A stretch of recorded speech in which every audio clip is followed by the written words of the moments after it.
మిల్లకాయై చ జటాధరాయ నమశివాయై చ నమశివాయ.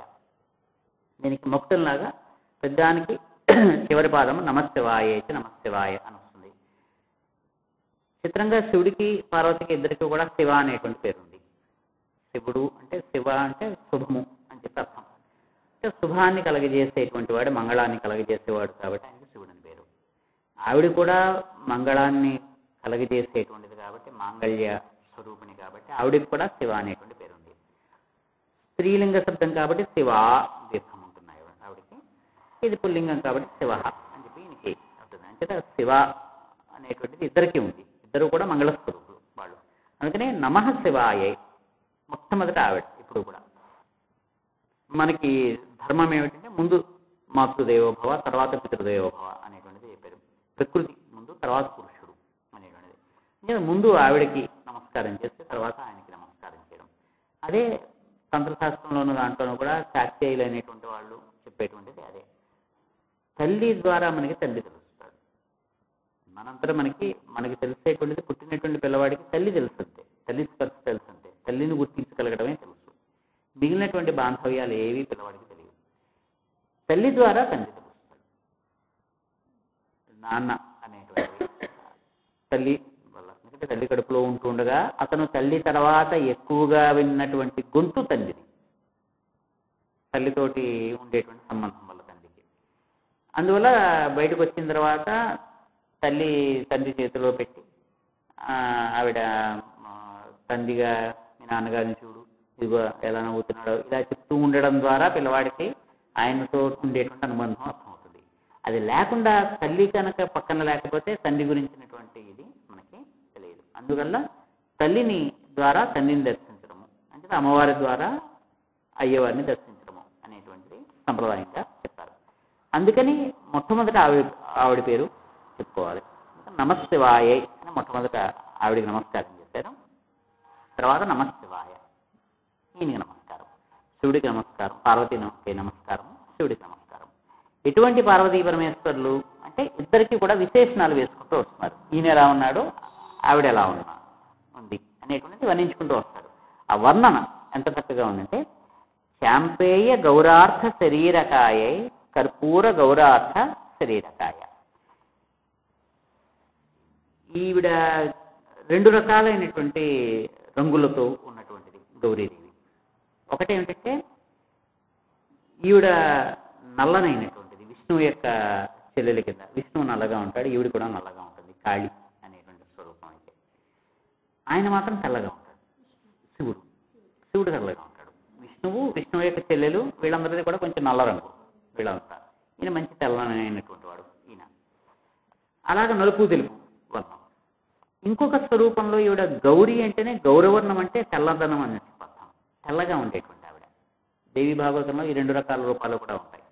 ఆవిడలోంచి కాళికాదేవి రావడం, వచ్చి ఆవిడ నల్లగా, ఆవిడ బయటకు వెళ్ళిపోయేటప్పటికి ఈవిడ నల్లగా అయిపోవడం, ఈ రకమైనటువంటివన్నీ కూడా అక్కడ వర్ణిస్తారు. అంటే రెండు రంగులు ఆవిడకున్నాయి. అంటే గౌరీదేవిని నల్లనైనటువంటి కాళీమాతగాను మనం దర్శించవచ్చు. అలాగా ఆ రూపంతో మనం పూజ చేయొచ్చు. తెల్లగా తళతళలాడుతూ ఉండేటువంటి చక్కటి పక్షి వర్ణంతో కూడా చేయొచ్చు.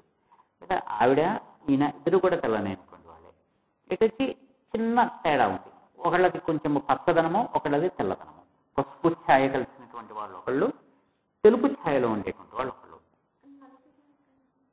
అంటే ఆవిడ మనం తెలుపు అని ఆవిడలో ఇక్కడ ఉండేటువంటి తెలుపు ఛాయని చెప్తున్నాడు. తెలుపులో ఉండేటువంటి గౌరీదేవిని వర్ణిస్తున్నాడు ఈయన.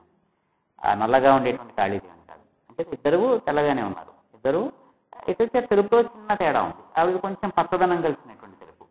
అంటే గౌరీదేవిగా శివుని యొక్క భార్యగా తెల్లగానే ఉంటుంది ఆవిడ, కానీ ఖాళీగా నల్లగా ఉంటుంది. అంటే అవి ఇవి కలిపేసి వర్ణించేసుకుంటారు ఒకసారి. శివుడు తెల్లగా ఉన్నాడు, పక్కన పార్వతీదేవి నల్లగా ఉంది అంటూ ఉంటారు. అంటే వాళ్ళ ఉద్దేశం ఏంటి, ఈవిడికి ఏ రంగు కావాలంటే ఆ రంగు ఈవిడికి ఆపాదించుకోవచ్చు. మిగతా వాళ్ళకి అలా చెప్పలేము. విష్ణువుని ఎప్పుడు వర్ణించినా నీలమేఘశ్యాముడనే వర్ణించాలి, ఆయన తెల్లగా ఉన్నాడని వర్ణించడానికి వీల్లేదు. శివుడిని ఎప్పుడు వర్ణించినా తెల్లగా ఉన్నాడనే వర్ణించాలి. ఆయన తెల్లగా ఉంటాడు, కంఠం దగ్గర మాత్రం ఆ నల్లటి మచ్చ ఉంటుంది. ఆయన అలాగే వర్ణించాలి, ఇంకోలాగా మనం వర్ణించలేం. ఎక్సెప్ట్ యాక్చువల్గా మనకి శివుడి బొమ్మ వేసినప్పుడు నీలంగా వేస్తారు, అది నిజానికి తప్పు. ఆయన తెల్లగా ఉంటాడు. కాకపోతే ఏంటంటే ఆయన ప్రళయము అటువంటిది, ఆ విషయం ఆయన శరీరం అంతా పాకిందన్నట్టుగా వాళ్ళ నీలమైనటువంటి వర్ణం బొమ్మ వేస్తారు. కానీ ఆయన నీలవర్ణం కాదు, ఇప్పుడు కూడా తెల్లగానే ఉంటాడు ఆయన. ఈవిడ మాత్రం 2 రంగుల్లో ఉంటుంది. ఇక్కడ తెల్లనైనటువంటి వర్ణం స్వరూపాన్ని తీసుకున్నాడు ఆయన. ఆ తెలుపు కూడా ఎటువంటి తెలుపు, కొంచెం పసుపు తెలుపు ఈవిడకి. అది ఎటువంటి తెలుపుట, శాంపేయ గౌరార్థ శరీరకాయ. శాంపేయం అంటే చెంపక పుష్పం అంటే సంపెంగ, సంపెంగ పువ్వు లాంటి వర్ణం రంగు ఈవిడి. అంటే కొంచెము ఎరుపు పసుపు కలిగినటువంటి వర్ణం ఈవిడి.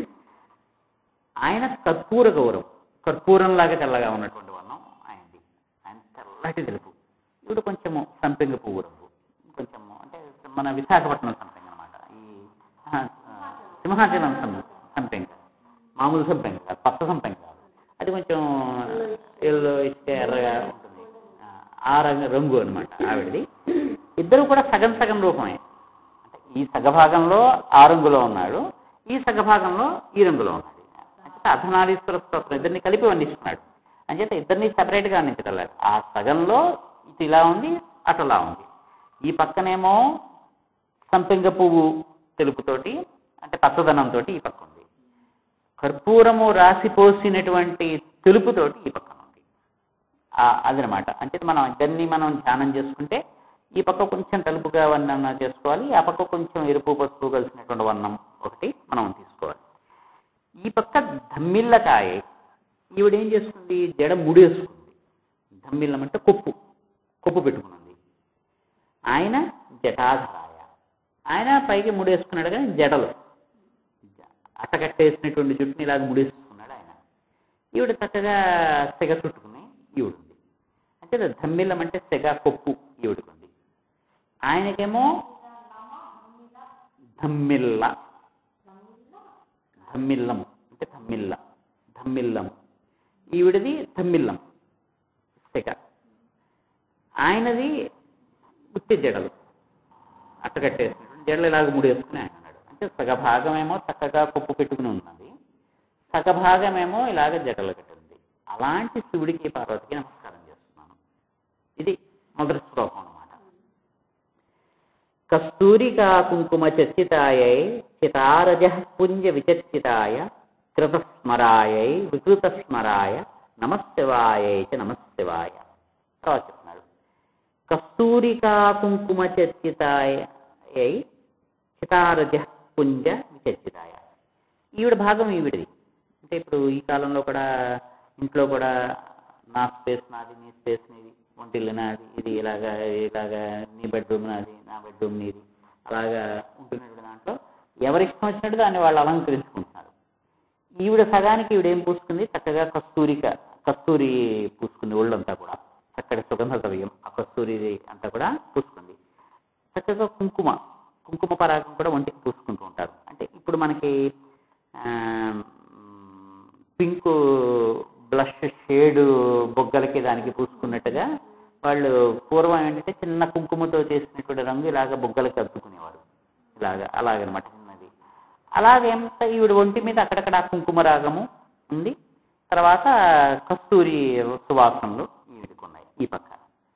సరే నువ్వు షోకు చేసుకున్నావు, నేను చేసుకోవాలి కదా, ఈయనకేమీ లేదు, బూడిదే.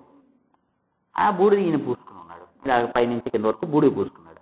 చితారజ పుంజ విచర్చితాయ, చితారజ పైగా మండుతున్నటువంటి చితి, ఆ చితిలోంచి వచ్చినటువంటి భస్మం, ఆ భస్మాన్ని దాని యొక్క పుంజము అంటే పిడికిలతో పుచ్చుకున్నమాట. ఆ చితారజ పుంజము అంటే ఆ ధూళి, ఆ రేణువులు దాన్ని విచర్చితాయి. చక్కగా ఆయన పూసుకున్నాడు, ఇష్టం వచ్చినట్టు ఆయన వాళ్ళంతా కూడా ఆయన పూసుకున్నాడు. ఈవిడ ఎలా ఉంది, కృతస్మరాయ, చక్కటి సౌందర్యం. ఎంతటి సౌందర్యం అంటే అందం అంటే ఇది. అందం అంటే మనకి గుర్తొచ్చేటువంటిది, సౌందర్యం అంటే గుర్తొచ్చేటువంటిది. సౌందర్యానికి దేవుడైనటువంటి వాడు మన్మధుడు. ఆ మన్మధుడి యొక్క అందమాట. అంటే ఆవిడని చూస్తే మన్మధుడు గుర్తొస్తాడు, ఇంత సౌందర్యాన్ని ఇచ్చాడు కదా అని చెప్పి. అంటే మన్మధుడిని సృష్టించినటువంటి ఆవిడ. అంటే అమ్మవారిని కనుక ధ్యానం చేస్తే సమస్తమైనటువంటి భోగభాగ్యాలను ఇస్తుంది. ఆయన్ని ధ్యానం చేస్తే మోక్షాన్ని ఇస్తాడు, ఆయనేమో వైరాగ్యాన్ని ఇస్తాడు. ఈవిడ చక్కటి సరాగాన్ని ఇస్తుంది, మంచి ప్రేమ, వివాహము ఇలాంటివన్నీ ఇస్తుంది. పెళ్లి కావాలంటే అమ్మవారిని పూజ చేయాలి, సర్వమంగళ గౌరీ వ్రతాలు ఇలాంటివన్నీ చేయాలి. సౌభాగ్యం కావాలంటే ఆమెని పూజ చేయాలి. పెళ్ళి అయిన తర్వాత శివుడి దగ్గరికి వెళ్తే ఆయన మోక్షాన్ని ఇస్తాను వచ్చేస్తారా అంటాడు. అంచేత శివుడి దగ్గరికి వెళ్ళకూడదు, ముందు ఈవిడి దగ్గరికి వెళ్ళాలి. అంచేత మంగళకరమైనటువంటి ఇది. అంచేత మన్మధుడు, ప్రేమ, సంసారము చక్కగా ఇటువంటివన్నీ ఆవిడిస్తుంది. కృత స్మరాయై, కృత అంటే చేయబడినటువంటి, స్మర అంటే మన్మధుడు, అంటే మన్మధుడిని సృష్టించేటువంటిది ఆవిడ. అంటే ఎవరికైనా ఏం కావాలంటే భోగభాగ్యాలు కావాలంటే, ఎవరినైనా వివాహం చేసుకోవాలంటే ఆమె పట్ల ప్రేమ కలగాలి, అతని వివాహం చేసుకోవాలనేటువంటి కోరిక ఈమెకి ఉండాలి. ఇటువంటి సంసారము దాని పట్ల ఉండేటువంటి కోరికను కలిగించేటువంటిది ఆవిడ. ఆ కోరిక రూపంలోనే మన్మధుడు జీవించి ఉంటాడు. ఎందుకంటే ఆయన భస్మం చేస్తాడు. భస్మం చేసేసినప్పుడు రతీదేవికి మాత్రమే కనిపిస్తాడు అని వరం ఇచ్చాడు. మరి మిగిలినటువంటి వాళ్ళకి ఎక్కడ అంటే ఎవరికి వాళ్ళకి మనస్సులో జన్మిస్తాడు ఆయన. ఆ వయస్సు వచ్చేటప్పటికి ఆయన పుడతాడు. అందుకని మనస్సి మనస్సులో జన్మించేటువంటి వాడు. జన్మించిన వాడు తినగా ఊరుకోకుండా ఏం చేస్తాడు, మనస్సుని మధిస్తాడు, కలత పెట్టించేస్తాడు. ప్రేమ అనేటువంటి దాంతో బుర్ర చుడిపించేస్తాడు. అందుకని మనస్సు ఆయన. అంచేత ఎవరికి వాళ్ళకి మనస్సులో జన్మిస్తాడు. ఇంకో రకంగా ఆయన తెలియదు. మనకి ప్రేమ అంటే ఏమిటి అంటే పుడితే కానీ తెలియదు. ఎవడు ఇన్ని చెప్పినా మనకి దాని గురించి అర్థం చేసుకోవడం అనేటువంటి కష్టం. ప్రేమ అంటే ఏమిటండి, ఎలా ఉంటుందండి అనే మన పుస్తకాలు తెలిస్తే తెలియదు. వాడి ప్రేమలో పడితే వాడికి తెలుస్తుందంటే, అంటే వాడి మనస్సులో మన్మధుడు పుట్టాలంటే పుడితేనే వాడికి తెలుస్తుంది. అలాగా మన్మధుడిని సృష్టింపజేసేటువంటిది ఈవిడ. భోగవాక్యాలు, సంసారము, సౌఖ్యాలు కావాలంటే ఇటువంటి ప్రేమ, అనుబంధం ఇవన్నీ కావాలి. ఈవిడ సృష్టిస్తుంది. ఆయన ఏం చేస్తాడు, వికృత స్మరాయ ఉన్నటువంటి మన్మధుడిని నాశనం చేస్తాడు, వికృతం చేస్తాడు ఆయన. అలా పుట్టేటువంటి మన్మధుడిని నశింపజేసేటువంటి వాడు ఆయన. ఈవిడేమో పుట్టిస్తూ ఉంటుంది, ప్రేమ కలిగిస్తూ ఉంటుంది. ఆయనేమో ప్రేమను కాస్త కనిపిస్తూ ఉంటాడు, వైరాగ్యం అని చెప్పి. అంటే ప్రేమ పుట్టించడం ఈవిడ యొక్క ధర్మం, దాన్ని నశింపజేయడం ఆయన యొక్క ధర్మం. అలాగ వేరు వేరు ధర్మములు కలిగినటువంటి నమశివాయ నమశివాయ. ఈవిడేమో ఇలా చక్కగా సౌందర్యంగా అందము, అలంకారణము అన్నీ చేసుకుని ప్రేమని కలిగిస్తూ ఉంటుంది. ఈయన ఒంటి నిండా బూడిదే పుచ్చుకొని వైరాగ్యం అని చెప్పి ఈయన ఉంటాడు. అలాంటి వాళ్ళకి నమస్కారము. దీంట్లో వెనకాల ఉన్నటువంటిది ఏంటంటే ఆ పై దాంట్లో కానీ దీంట్లో కానీ సృష్టింపజేయడం అనేటువంటి లక్షణం ఆవిడ దగ్గర ఉంది, నశింపజేయడం అనేటువంటి లక్షణం ఆవిడ దగ్గర ఉంది. అక్కడ మన్మధుడు ఉండడము అంటే సృష్టి చేయాలి అనేటువంటి ఒక కోరిక, ఆ కోరిక కల్పించేటువంటిది ఆవిడ. ఉపనిషత్తులు అవి కూడా ఏం చెప్తాయంటే ఆయన అలా ఉంటాడంతే. అలా ఉన్నటువంటి వాడికి ఆయన మనసులో ఒక కోరిక పుడుతుంది, నేను సృష్టి చేయాలి అని అనిపిస్తుంది ఆయనకి. ఆ కోరిక పుట్టడమే అమ్మవారు, ఆ పుట్టించేటువంటిది అమ్మవారు. అమ్మవారు ఆయన మనసులో ఆ కోరిక పుట్టిస్తుంది. ఆ పుట్టించినప్పుడు ఆయన సృష్టి చేస్తాడు. చేసిన తర్వాత ఎప్పుడో అప్పటికి ఆయనకి ఇదేమిటిది, ఇలాగ నేను ఈ సృష్టి ఇదంతా నాలోంచి ఎందుకు వెళ్తాను, డబ్బుపై ఇదేమవుతుంది, ముసై లాగేసుకోండి. అప్పుడు మళ్ళీ వెనక్కి లాగేసుకుంటాడు ఆయన. ఆ వెనక్కి లాగేసుకున్నప్పుడు ఆయన మళ్ళీ ఆయన స్వరూపం కూడా ఆవిడ కూడా ఆయనలోకి తెలిసిపోతుంది. ఆయన ఒకటే ఉంటాడు, ఇంకొకడు ఉండడు. మళ్ళీ ఎప్పుడో ఆవిడ మళ్ళీ ఆయనలోంచి ఉద్భవిస్తుంది. ఆవిడ ఉద్భవించగానే సృష్టి చేయాలనేటువంటి కోరిక కలుగుతుంది. అంటే ఆవిడతో పాటు సృష్టి వస్తుంది. ఆయన ఒక్కడే ఉండగా సృష్టి రాదు. ఆవిడ బయటకు వస్తే సృష్టి వస్తుంది. ఆవిడనే మాయ అని అంటారు. ఎందుకంటే అది నిజమైనటువంటిది స్థితి కాదు. ఆయన ఒక్కరు ఉండేటువంటి స్థితి నిజమైనటువంటిది. అందులోంచి మాయగా ఉద్భవించి తనతో పాటు సృష్టిని తీసుకొస్తుంది. కాబట్టి ఆ ప్రకృతి స్వరూపిణికి మాయా స్వరూపిణి అని పేరు. మాయా అంటే లేనిటువంటి దాన్ని ఉన్నటువంటిగా భ్రమింపజేస్తుంది ఆవిడ. ఆ ఉన్నంత వరకు అది మనకి నిజంగానే లెక్క, కానీ అది నిజమైనటువంటిది కాదు. ఆ మాయా స్వరూపంతో ఉంటూ ఆవిడ సృష్టిని చేయిస్తుంది. చేయించిన తర్వాత మళ్ళీ ఆయన లయం చేసుకుంటాడు. అంటే సృష్టి ఉన్నంతసేపు అద్భుతమైనటువంటి సౌందర్యంతో ఉంటుంది. సృష్టిలో ఉండేటువంటి తపనంతా కూడా దేని పట్ల అంటే అందం అనేటువంటిది, సౌందర్యం అనేటువంటిది ఇంకా బాగా చేయాలి, ఇంకా బాగా చేయాలి, ఇంకా బాగా చేయాలి. ఇంకా అంటే అదే మనకి రకరకాలైనటువంటి వాటి కింద ఉంటుంది. గుడిసెలో నివసించేటువంటి వాడు ఇల్లు కట్టుకోవాలంటే దీనికంటే అది బాగుండాలి. ఇంట్లో ఉండేటువంటి వాడు ఒక భవంతి అంటే భవంతి అనేటువంటిది భోగమే కాదు, అందము కూడా. దీంట్లో కంటే వాడు ఇంకా ఎక్కువగా అలంకారం చేసుకోవచ్చు.